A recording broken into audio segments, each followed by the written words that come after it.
Bienvenido mi querido sexto año, ¿cómo están? Bienvenido a esta que es la revisión de la guía número 42 correspondiente a la semana 22.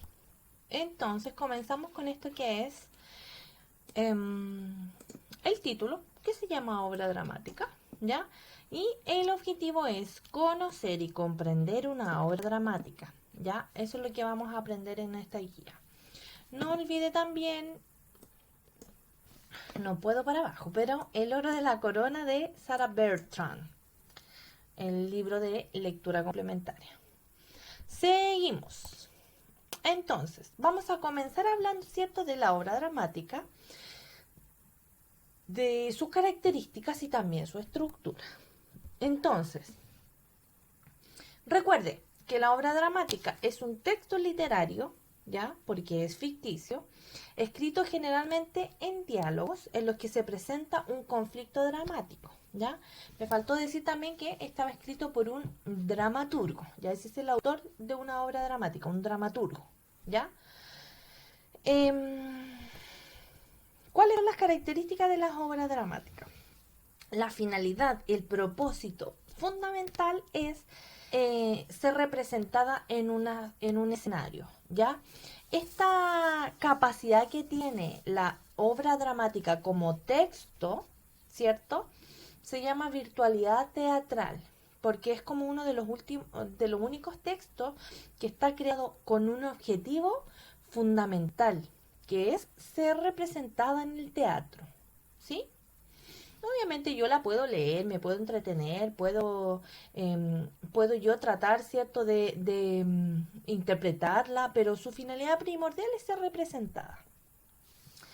Otra de las características es que una obra teatral debe tener diálogos para que interactúen los personajes, ¿ya?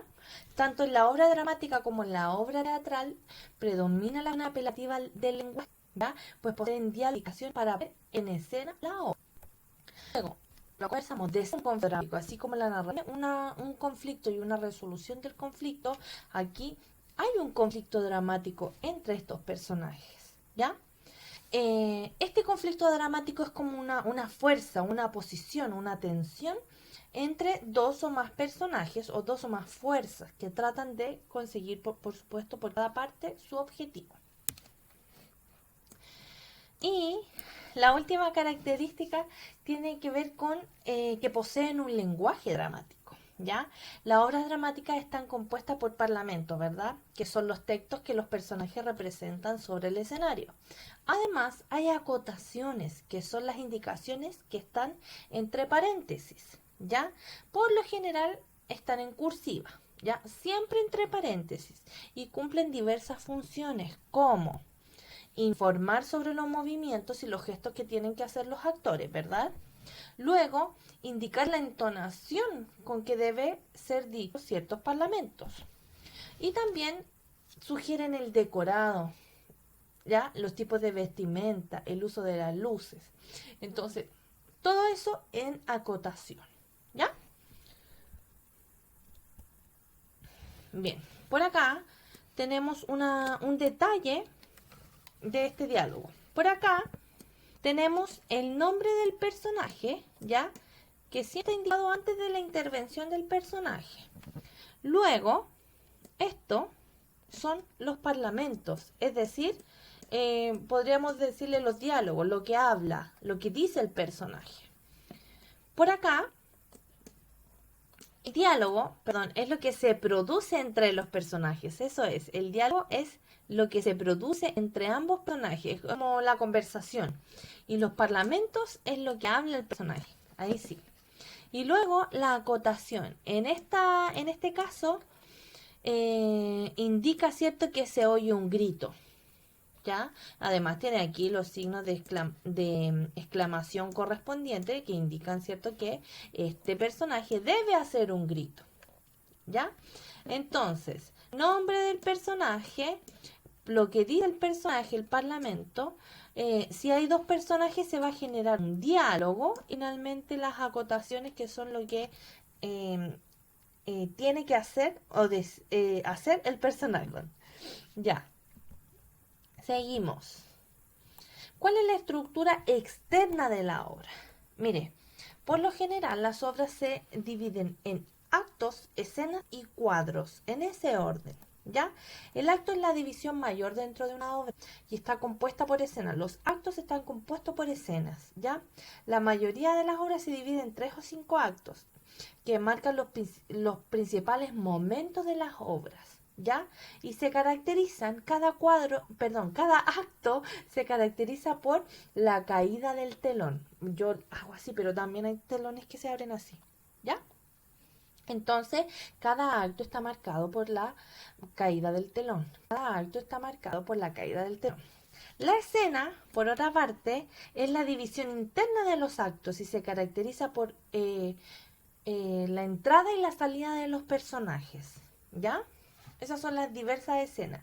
En una escena pueden estar dos personas y luego sale una, entra otra y ahí se produce otra escena. O al revés. Están las dos personas, se van y entran una o más personas y ahí se cambia la escena. ¿Ya? Luego, el cuadro corresponde a la ambientación física de la acción e indica cada uno de los cambios de escenografía en la obra. Ya, esos son los cuadros, como la ambientación física. ¿Ya? Bien. Molesto hoy aquí. Ándate para allá. Ya, la estructura interna de la obra dramática. Usualmente la acción dramática se desarrolla en 3 momentos: la presentación, el desarrollo y el desenlace del conflicto. Entonces, por acá, en la presentación, se da a conocer los personajes del conflicto. Luego, en el desarrollo, los personajes desarrollan distintas acciones hasta llegar al momento de clímax o de mayor tensión. ¿Ya? En donde se están enfrentando los personajes, no me refiero a una pelea, pero obviamente recuerde que cada uno tenía un objetivo, ¿ya? Y el desenlace, se resuelve el conflicto y uno de los personajes que se oponía es vencido, ¿ya? Entonces, no hablemos siempre desde una pelea, ¿ya? Bueno, yo siempre le he explicado esto: cuando uno dice conflicto de la narración, no se refiere a una pelea precisamente tal. El conflicto puede ser la búsqueda de algo, puede ser el aprendizaje de alguna cosa, o el descubrimiento de, no sé, un tesoro, de una situación, de una herencia, cualquier cosa. Eso se llama el conflicto. Bien, entonces comienza la lectura. Aquí yo le pido que se fije en la imagen y luego que responda. ¿Qué le sucede al sujeto de la imagen? Responda de manera oral, ¿ya? ¿Qué significa ser distraído? ¿Y qué anécdota le ha ocurrido a usted por ser distraído? Esto obviamente lo vamos a conversar un poquito más en la clase, pero es la antesala, ¿cierto?, para leer el libro. Leer el texto dramático. Bien, fíjese. Acto único. ¿Ya? Es decir, la obra se desarrolla en este espacio, digamos. Se llama ¿Quién me ha atraído a este distraído? Hasta rima. Bien, tiene 2 personajes y luego usted la va a leer. Una vez leída la lectura, va a realizar el momento después de la lectura, que tiene que ver con la comprensión. Entonces, dice: ¿qué conflicto enfrentan los personajes y cómo se resuelve? Recuerde que no necesariamente es una discusión, sino que el tema que está ahí en la palestra, ¿ya? Luego, en el texto la acción se da a conocer a través de... ¿Cómo se da a conocer la acción? A través del diálogo, o que el narrador cuenta la situación, o que los personajes informan lo ocurrido, o que un narrador que observa lo que le ocurre a los personajes. ¿Cómo se da a conocer la acción? ¿Ya? Después, marca las funciones que cumplen los textos escritos entre paréntesis, es decir, las acotaciones. Ya, después dice, pregunta de opinión: ¿crees que el médico tuvo paciencia suficiente con Doroteo? ¿Y cómo habrías actuado tú en su lugar? ¿Ya? Sí creo que tuvo paciencia. No, no creo que tuvo paciencia. Y yo habría actuado de la siguiente forma. ¿Ya? Bien, entonces aquí usted va a indicarme qué es esto, ¿ya? ¿Cuál es el personaje, la acotación, el diálogo, el parlamento? Ya le dije 4 cosas y ahí tiene 3. Bien, y finalmente va a unir los momentos, ¿cierto? Del conflicto dramático, perdón. Entonces, qué sucede en la presentación, qué sucede en el desarrollo y qué sucede en el desenlace específicamente de la obra dramática que acabamos de leer. Bien, terminamos entonces. Usted responda qué es una obra dramática, según sus propias palabras, por supuesto, y lo que aprendió. Y finalmente, esta pregunta un poco difícil, pero se la quise hacer igual. ¿Para qué es útil lo que aprendí hoy? Esto lo va a hacer pensar un poquito y esa es la idea. ¿Ya? Bien, muchas gracias por ver el video. Cualquier duda o consulta, no duden en escribirme. Adiós, adiós.